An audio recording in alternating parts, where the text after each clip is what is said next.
6th, and I think got here the 7th. And yeah, it tore a bunch of stuff up, and just got some of my antennas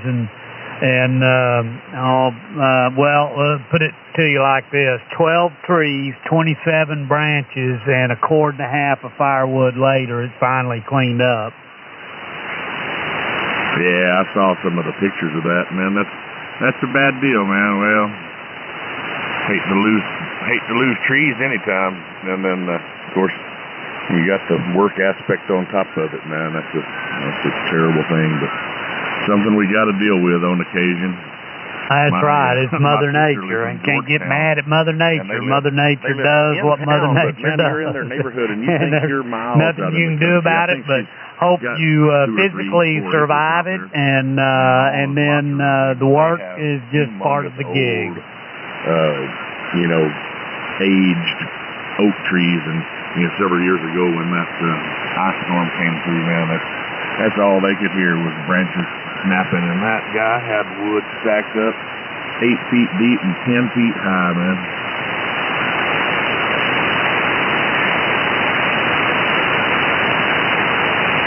Hey Curtis, my point of interest is that I can turn my preamp on and still it does not turn the attenuator off.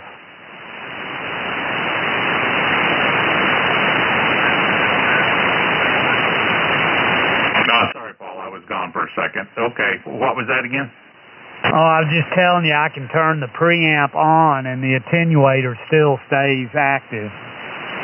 Okay. Well, that was supposedly something new, though, just for the 7760, that you can use attenuation and preamp at the same time.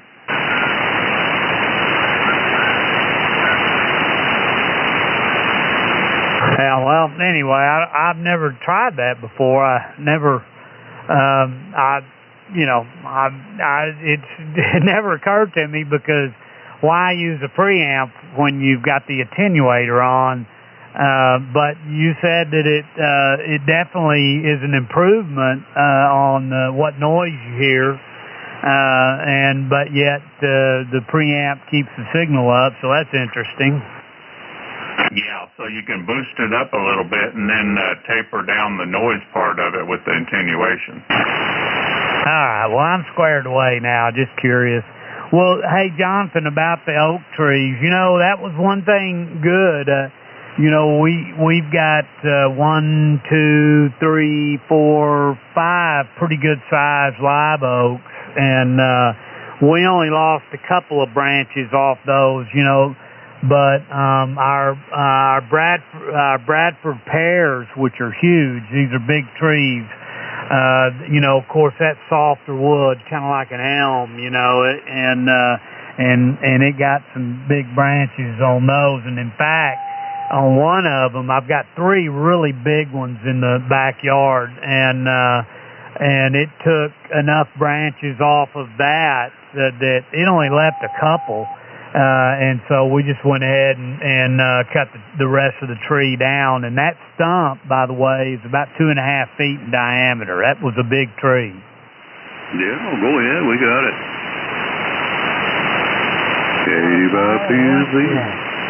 Is the tree dying from a disease or what? I'm sorry, Jeff. I'm getting a bunch of QRM from those guys down 1KC. What was the question, Jeff? What's killing your trees? I'm sorry, Jeff. They're taking you out. I'm sorry. What was his question, they had a guys? Big storm. Paul, he was asking what was killing your trees. They had a big storm, nasty wind and stuff. Roger that. Yeah, 80-mile-an-hour winds did that. Oh, elm trees got a disease in them or something. Boy, we about lost all of our big elm trees. Yeah, elm trees, we had some in Austin when we lived there. Same thing there. They just don't survive big, strong winds. My other 2 Bradford pears in the backyard did. They lost a couple of branches, but they weren't it wasn't so bad that we had to cut them down. I mean, the one that I cut down it just left like one really big branch, and the rest of the big branches were off of it, and it looked super funky. That's why we decided to go ahead and cut it down. Don't know what I'm going to do with the stump. I mean, it's huge, so I don't know. But anyway, everything's cleaned up, and we got a cord and a half more wood than we had before. We already had a couple of cords, but now we got a cord and a half more, so yeehaw. Yeah, we had a big storm come through here. I guess it might have been last Sunday. I think maybe you can even drink Saturday or it. Sunday. No, it was Saturday. Just blew up out of nowhere. And we got a really good rain. I mean, for us, in a 30-minute time frame. Right out of the ground. My mom and dad live about, I don't know, man, 2 miles south of me maybe. And they didn't hardly get any rain at all, but we did have some real strong winds with that little old storm, and it split one of their trees. Well, I mean, really the only big tree they've got, shade tree in their yard. They've got a real small lot, one of those new style houses that's on like a zero lot line. Anyway, they had to remove that thing yesterday, and that thing was getting pretty good and big, man. That was pretty sad. Had to pull down their only tree. That's weird, Jonathan. We got that same exact storm Saturday afternoon, just out of nowhere, man. I mean, I don't even think it was in the forecast. I think there was a low chance of rain, 10% or something, but no mention of anything like that. And man, it blew like hell. I'm talking 45 to 50 mile an hour winds, and we ended up with 0.4 of an inch as well. That's crazy. Yeah, it just came out of nowhere. Matter of fact, my mom and dad were over here visiting, and me and my wife and my son still in town. We were about to go eat dinner. I didn't feel like cooking, and my parents were leaving to go home, and my mom walked out on the back patio, and she's like, "What is that noise?" And we stepped out. She's like, "Oh, it's raining," and it just started. It was barely getting going. And anyway, man, just a few minutes after they left, the bottom fell out of it, and then the wind blew. And then on the way to church the next morning, going down that route, well, as a matter of fact, no, after the storm came through, we went ahead and went to go eat. And like I say, got about a mile and a half south of the house, and it was dry as a popcorn fart. But there was pieces of there's a golf course not far from us, and we got some of that. Some of that laying out in the road.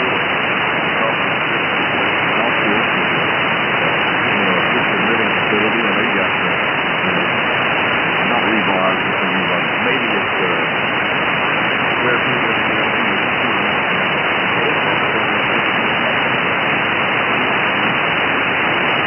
they were 50-mile an hour winds. It wasn't like the storm we had in July. My son was here when that working when that storm hit in July. And so I got his rendition of it, plus he videoed some of it for me. In that storm, we ended up with a bunch of our, I don't know where it came from, shingles. There was also some styrofoam board like they use, Tyvek type styrofoam board when they're building a house. And I don't know. There was a tarp that ended up in our yard. I don't know how much of my stuff ended up in other people's yard, but other people's stuff definitely showed up in mine. Well, I've had that happen before. I've had that happen with just whirlwind, dust devils. Had 2 times I've had stuff blown off. Well, I've had a roof blown off on a little outbuilding. It was a rickety old thing, but in the middle of the day, dust devil come through and just lifted that thing straight up, took it across the alley and set it down in the neighbor's back lot. And then one time I was mowing and a dust devil come through and just picked our trampoline straight up in the air about 15 feet, man. And I was pretty close to it, and I thought, son of a gun, I just stopped my mower and put my hands over my head, but it dropped it back down pretty close to where it was. Those storms can do some crazy things, man. KG5MIN. Yeah, and those dust devils can. We had one, Jonathan, that wrecked a bunch of our patio furniture. This was back in the early 2000s, and hotter than heck, you know, and just dust devil came into the backyard. We had one of our patio tables had a glass top, and it lifted that table up and, you know, set it when it, you know, came back down. Of course, the glass shattered. And it wrecked. When I say wrecked, I mean it just turned over and didn't really damage any of the other metal, you know, furniture, stools, tables, and chairs. But that one table, the glass top, it definitely shattered it. N5 DUP. N5 CWM. TDP. K1 LSB. Hello, Mark. Morning, gents. Good morning, Mark. Good morning, Mark. WB5FBJ, good morning. Morning, George. Hello, Paul. Man, everybody. Good morning, George. Look what the cat dragged in. Yeah. Jonathan and Jeff and Mark and Curtis and Paul, everybody. Good morning, George. Good morning, everybody. Paul, when I was up there in New Jersey for that 28 days, a little storm like that came through, and it blew down trees there in Morristown and cut the power off to that place where I was for 6 days, and we couldn't even get in and out of there because of the trees down on the road. It was just a little storm and lasted about 5 minutes, did that much damage up there. Yeah, that's the kind of storm we had last Saturday. It didn't break any big branches or anything, a lot of twigs and stuff. But that storm in July, that was straight line winds off of a big thunderstorm up in Jones County, and those were 80-mile-an-hour winds. That's the strongest wind that I've seen here, George, and out here at the house. Now, when we had the ranch, we had some straight line winds out there that wrecked my barn and also, and I mean, lifted it completely off the ground and set it down. Well, didn't set it down gently, about 50 yards from where it was, and my carport and a few other things. But here at the house, those are the strongest winds we've ever seen, and my son was here during the time, and he said that lasted for about 12 to 14 minutes, I think, and straight line, you know, and boy, I don't know if you've ever been in a straight line wind. I've only been in one out at the ranch, and you know, it's not like a gust that does that. It's straight line, you know, constant like that. I mean, it does have gusts within it, but strong all the time and lasts a long time, and boy, that's scary stuff there. Roger. Yeah, I had never been in that either, but I've been around a lot of it. But that up there in New Jersey, it uprooted a bunch of trees and threw them across the road, and that part of town didn't have power for 6 days because all the power lines were down. Just a little 5-minute storm. It didn't last 5 minutes. If I could tell y'all about an incident that I had driving through that, and like you say, it didn't last but a couple minutes. It was on the way home. I wasn't 6 blocks from the house on the way home, and I turned this corner into the neighborhood again, you know, 6 blocks from the house, and those winds hit, and it was sudden. Those winds hit, and I saw trees coming down on this street that I'm on. And I'm thinking, and I was telling I could see all these trees coming down, and I'm telling myself, I'm not going to make it home. I'm almost home, and I'm not going to make it. And I went dodging trees while trees were coming down. I saw trees coming down on my car. If I didn't get the hell out of that spot where I was, jumped out of that spot, you know, just launched the car, you know, out of the spot where it was. That tree came down right where I was. You could not get down that street. Later that day, there was just trees everywhere. You couldn't get down that street for 3 days after that. They were clearing trees out of that street. Every tree up and down that street was ripped destroyed, exploded, ripped up out of the ground. Those tree cutting people were busy for days after that, just on that little bitty street, and I almost got killed on that street, not 6 blocks from the house. Comment. Go ahead. Yeah, did you have a panic attack, boss? No. No, I was thinking real fast. I was watching for trees coming down. You almost can't see a tree coming down on top of you, but I could see it starting to come down as I'm passing it, and I'm thinking, hurry up and get past that thing, because if it had landed, it would have just flattened my. These were giant trees. So in other words, you had that hand scoop on that wheel going round and around, and you was getting the heck out of it. My reflexes are still pretty quick. I ride a mountain bike, and I think that keeps my reflexes honed. So I was watching what was going on and just steering around it all as it was happening. Yeah, good deal. That's kind of the way I am. I'm always standing out about 100 yards ahead of me, seeing what's there before I get there.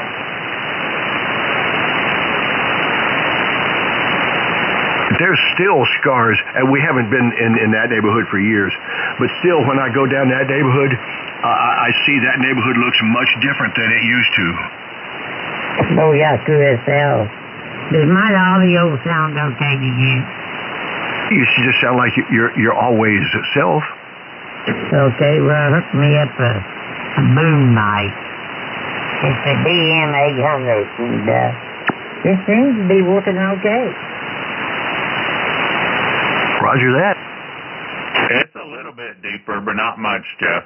It is. You see, he sounds more manly. Roger. Well, y'all just working. That's what matters. Sounds like a lumberjack. He ate Wheaties for breakfast and squeezed a can of spinach open for lunch. Roger.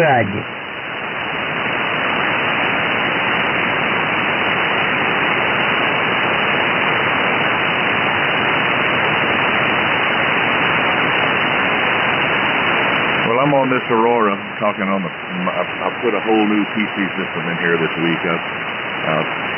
My other computer, I think, was causing a bunch of issues, and when I thought it was internet trouble. I do need to get it hardwired. I still am running on Wi-Fi and on a second or third extension to get it all the way out here to the shack. Anyway, I put a whole new Dell system in there, new Dell power and monitors.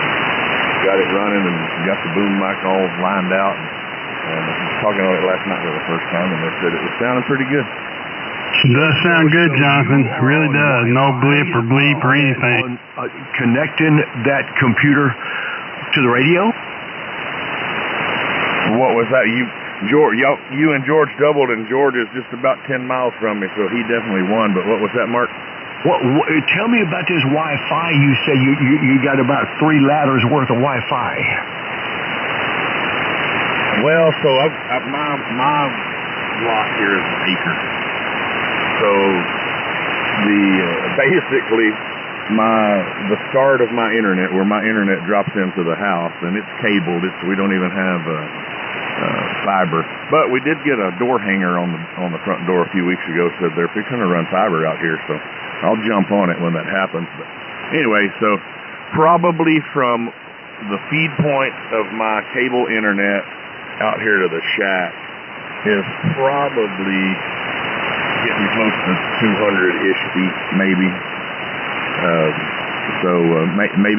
Maybe a hair further than that. So got the modem at the computer in the house, which is never turned on. It's in my wife's craft room. And then straight eye shot from the modem. Our living room, our back door, back wall to the living room that opens up into the backyard is all windows. So I've got a Wi-Fi extender there. It's EROS is what they're called. EEROS. I didn't know that. I got them from the internet outfit, but I didn't know you could buy them at Best Buy. But anyway, so there's the EROS there right by the window, and then from that window into the building where my shack is, and now this is a 60 by 100 shop. So it's a metal shop. So the second extender is I don't know, about 20 feet into the shop up on a shelf, but so of course it's a metal building, and then it's about 30 more feet back here to the shack. So that's kind of what I'm working with. I've got a lot of jumps in it, but it seems to do the trick. I mean, I can stream video out here and all of that, but I think I'm getting ready to run Cat 6 from the shack to that closest extender and cut out the Wi-Fi between here and there. Yeah, do you have any connection between the Flex computer, the computer that's running your Flex radio, and your radio? Do you have any of that as a leg of Wi-Fi?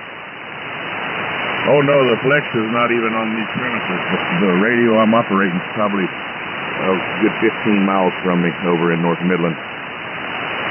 But so you have some of that connection over Wi-Fi? Is it over? That radio is at a friend of mine named Joe's house, and it is hooked up to his internet direct. Now where the radio is, it's hardwired in, but all of my computer out here in my shack is running via Wi-Fi. That is impressive. So what we are hearing in your transmissions, at least some of that audio or activity is over Wi-Fi. Yeah. Everything from my computer to my internet is over Wi-Fi. Man, that's badass. It seems to be working pretty cool, man, pretty well. And it's basically the same thing I do when I'm in the truck, and I've got Starlink in the truck.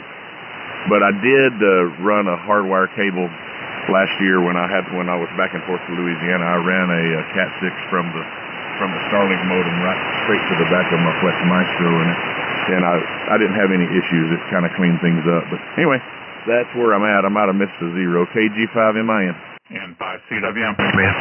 WB5FPJ. And 5DUP.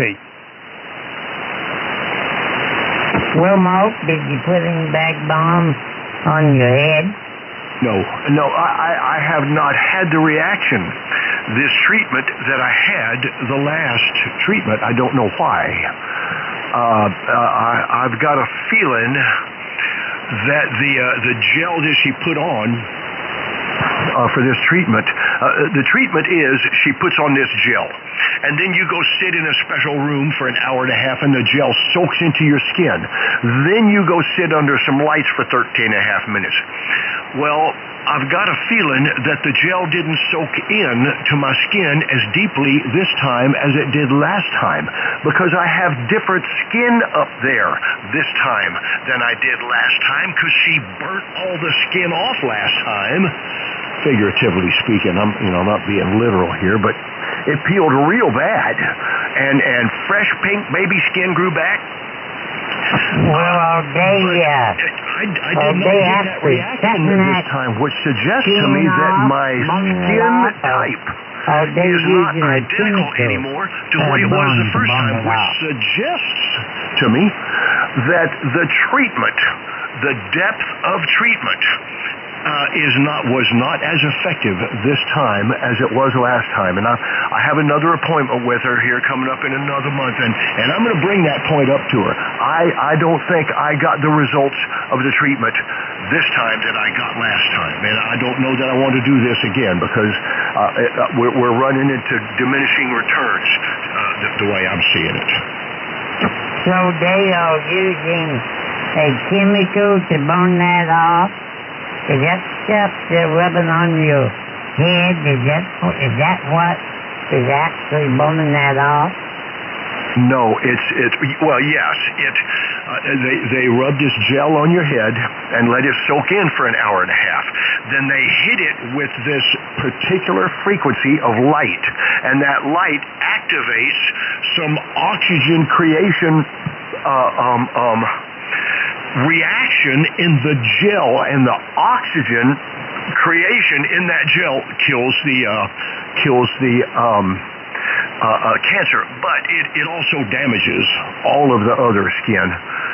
And I'm just not seeing the damage this time on my skin and on the cancer that I saw last time. So I've got a feeling that it just didn't soak in like it did last time. Yeah, Roger. Wow, sounds like it's painful. Does it burn when they do that? It was quite itchy last time as all my skin was peeling off. I dealt with it. I didn't even get any itch this time. It's been a week and a half, and I just almost got no reaction. I'm disappointed, and I need to tell her that. Yeah, Roger. Yeah, she may have to reburn you. Okay, I'll get back here on the side. KDG, CBT. Yeah, thanks for asking, Jeffrey. Hey, Paul, y'all doing good? Yeah, we're doing just fine. How about you? Well, I'm doing good. I'm just hanging out. Well, we're getting around to that. Hard to believe I've been out here a year and 4 months already. Well, I hope you stay put. Well, I don't know where else I'd go. I don't have a lot of people in demand for me these days, so I'll probably stay right here. Well, I mean, you got a good station where you are, and you have friends around and stuff that are close by, and that's definitely your part of Texas. Although you weren't raised in the basin, you were raised close enough to it. Yeah, I'm doing fine here. I have found myself looking at other businesses again, but I never look at them long enough to buy one. I don't need to. I just don't. Jonathan said I had ants in my pants the other day, wanted to buy another business, but I haven't done it, and I'm not going to. I don't need to. I just get bored a little. That's the only problem is I just get bored. And when I get bored, that's when I want to buy something. I understand, George. Well, yeah, I understand that. When you're used to doing stuff all the time, especially, how a business or a job, keeps you busy. But, I've been retired for 11 years now. I retired when I was 57.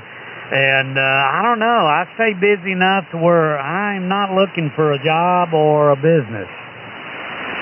Yeah, I get it. Yeah, you're right. You're right. But I don't know. I blame part of it on my parents for pushing me so hard that when I'm not doing anything, I don't feel right about it. But anyway, I doubt if I do anything else. I don't need to. I like it where I am and everything's good. So, and I've got a good station, like you say. So, can't beat that. I don't know if I've ever. I still don't think I've ever had as good a station anywhere else. I think this radio here works better than that one I had on that big tower in Abilene. What radio are you on? Are you on the 590? No, this is an 890. About 2 years ago, I bought an 890 from Dario. Oh, good for you, man. What a radio. Oh, I love it. I really do. I heard he had one posted, and I went to my piggy bank and counted, and I called him and said, I'll take it.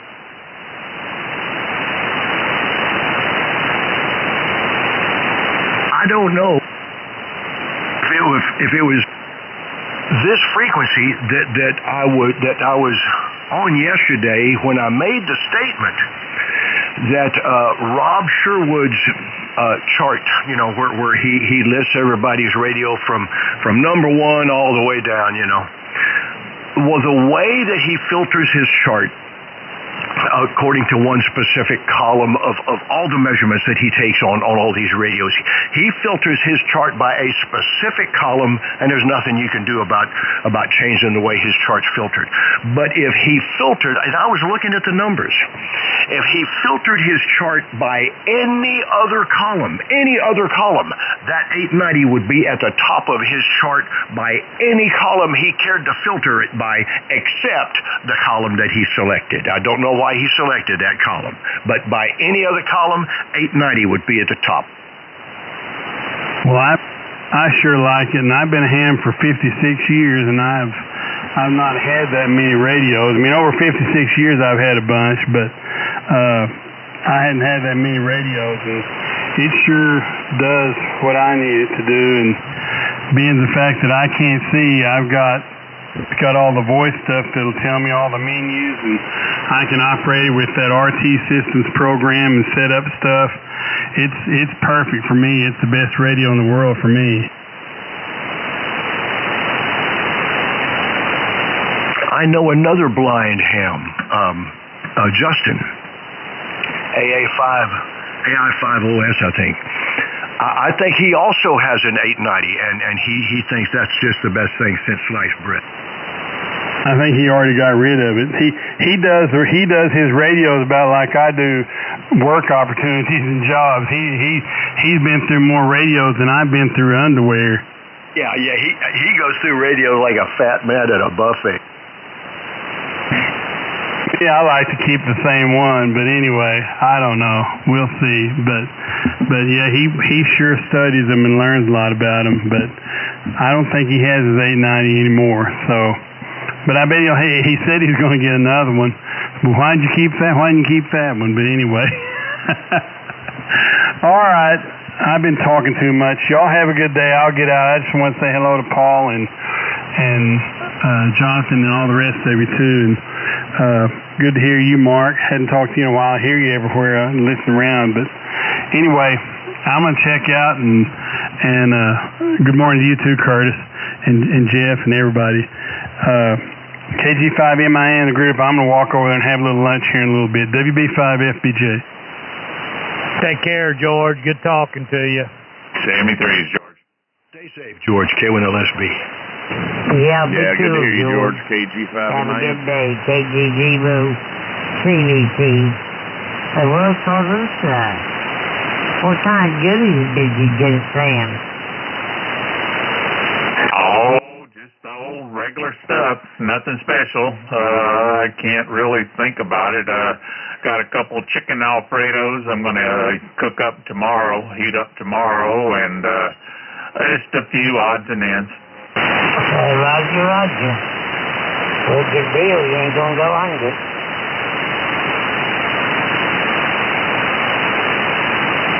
Yeah, I got $20 worth of dog chew sticks and left them in the damn top of the basket. When I got home, I realized I didn't get them out of that area, like where you put the kid to sit down. That's where they were laying. I emptied the whole bottom of the cart and did not get that. So somebody got them some dog treats. So good grief. Don't that make you mad when that happens? Nah, it don't do any good to get mad. No, sure don't. But I do go kill somebody. That makes me feel better. Okay, well, there's a lot of people listening out there, Mark. You might want to cover your butt. Okay, I take back most of what I said. Almost kind of reminds me, you know that movie Swing Blade? Old Billy Bob Thornton played in. Almost kind of Kind of reminds me of old Billy Bob Thornton on Swing Blade. Oh, I don't kill nobody. I know, I Just just give you rope bad will do the time. trick to make you feel better, Mark. You don't have to go all out, you know. Just throw something a little less illegal. You know, a little. Yeah. Oh, like what happened to old Billy Bob on that movie when they went. Some people call it a Kaiser blade, but I call it a string blade. I like Billy Bob. That old Billy Bob he can act just about in any movie, whatever character they put him in. By God, he can do it.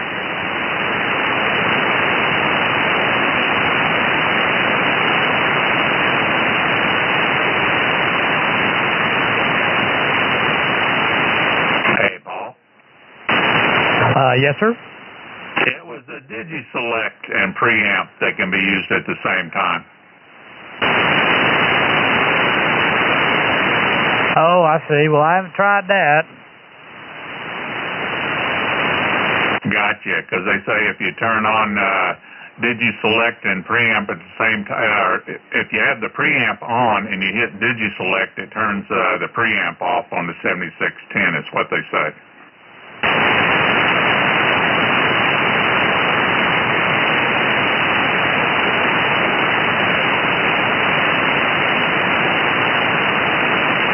I got back over here on the Yazoo. How does it sound this morning? Good. Smooth. Which Yazoo is that? This is my 101 MP, and I love this thing. I mean, it is smooth. Now, is that the 200 watt version? Jeff, I was hearing you real good. I missed that, man. I got a little bit, some kind of interference noise. What'd you say? I said, was that the 200 watt version? Yeah, this is a 200 watt version, but I've never run it hardly over 10 watts. I've got it set on 10 watts going into this Lux, and it puts out a KW to 1200. Yeah, they do. Sounds good. All right. Well, it is my favorite radio, but I am enjoying this Aurora, and mostly just for remoting. You know, when I'm on the road, that's mostly what I got it for. But so I've been talking on the Aurora some, you know, learning it, talking on it on the computer a little bit. But I have a preference to this foot switch and this Howl boom mic, man. I sure do like running this rig. Yeah, right, yeah.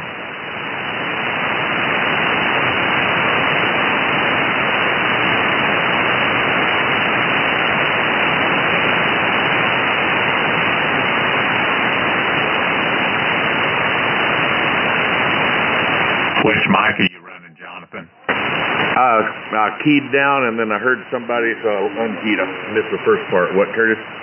What microphone are you using on your boom? This is a PR781, a Howl PR781. Yeah, well, that's what I'm talking on. Yeah, you're right, Curtis. It definitely when you have the preamp on and you turn Digicel on, it turns the preamp off. Okay, well, that's a true test. Now I know what they say is right.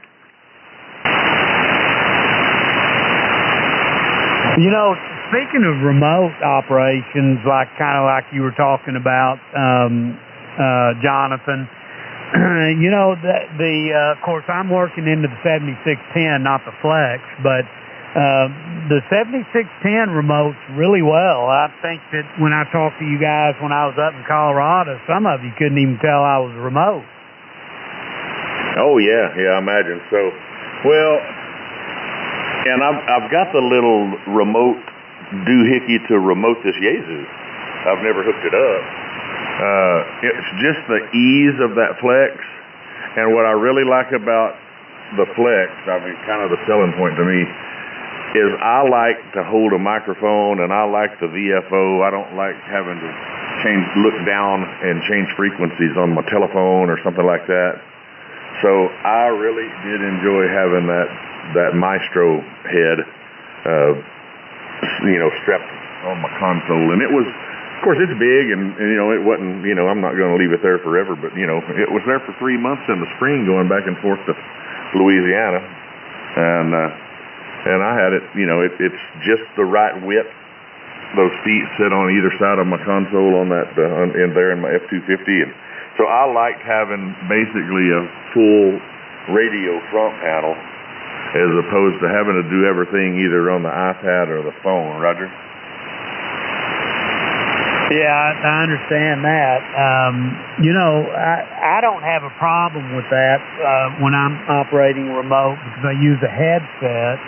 And, I've got the RC28 remote VFO knob that also has push-to-talk and, a couple of buttons that let you put different functions into memory on the RC28 itself. Plus, the RC28 VFO knob is actually better than the one on the 7610. Heavier, it has more weight to it. So to me, it feels better, and I think I've heard that from other people as well. So, but I looked at the measurements on the Maestro, and it's just too big. I think what I'll do on I've got an AT4X Chevrolet half-ton, and I think that I've got the mount for the mini antenna, and if I do that, I think I'll probably end up remoting into the 7610 again, but using a tablet, which is a lot smaller than the Maestro. So, anyways, just a size thing. It just takes up too much room. Oh yeah, I get it. Yeah, it's definitely big, but I like it. I don't like it for permanent installation. And this week, I've been talking to the guys not every day, but a couple of days I got in on my way home from the office on 204 here in the evenings, and I've been using my telephone, and I've got a little. The brand is Prime. I think it's PRYME. But anyway, it's a Prime Bluetooth push-to-talk button, and it's about the size of a quarter. I just hold it in my hand and push the button whenever I get ready to talk, and I don't even, keep your hand on the steering wheel and one hand in your lap like you always do, and it's a push-to-talk, and just talking into my truck speakers or truck microphone just like I was on a hands-free call. And Curtis and the guys the other day said it sounded really good, doing it that way. So that is convenient. I can do it that way and not have that big old head of that Maestro in there, So we got a lot of options. But something, and I don't know anything about it, but I'll mention this to you because Joe, and I know you've talked to him a time or two, he just got a new Magic Box 3. I don't know if you're familiar with those Magic Boxes, but they plug into your USB on your vehicle, and you can cast your phone to your nav screen. And I guess some guys use it, and you can watch movies and the whole 9 yards. But anyway, he's out of town this weekend, took a trip to visit his parents, and he took that Magic Box 3 with him for the first time, and he sent me a picture there, and he's in his wife's Navigator, and his Flex waterfall was up on the nav screen. Now, I don't know about, touchscreen features, if they work or if it's just a display, and it's probably more than likely just a display, but it does give you the opportunity to have a bigger display remote like that. KG5MIN. Comment. And 5CW. All right. Well, yeah, N5DUP. Yeah, I gotta get out here, guys. Y'all be cool. Have a good day. KDG Move CV3. 73. 73, Jeff. 73, Jeff. Paul, I'll send you that picture that he sent me of that Flex on that nav screen. Yeah, I've wanted that for another reason. I'm going to look that up. I wrote that down, by the way, Magic Box 3, but not for that, but for a different reason. And by the way, speaking of trucks, that AT4X with the 3-liter Duramax inline 6 Duramax, got 26 miles to the gallon on the way home from Colorado, and I did do some ass hauling. Man, that's good. Yeah, I mean, yeah, it is good. I mean, I'm not, if I do the speed limit in my 6.7 Dodge, I'll get 20 on the way home. Of course, on the way home, a lot of that's downhill, right? You start at 8,000 and ended up at 2,000. So, or 1,900 is what we are here, 1945 to be exact. But still, and that's pretty good. And that's a stock 6.7. There's no, there's no delete on that truck. So it's bone stock. But anyway, but I thought 26 miles to the gallon was good. And like I said, I did not spare the throttle. Yeah, that's real good, man.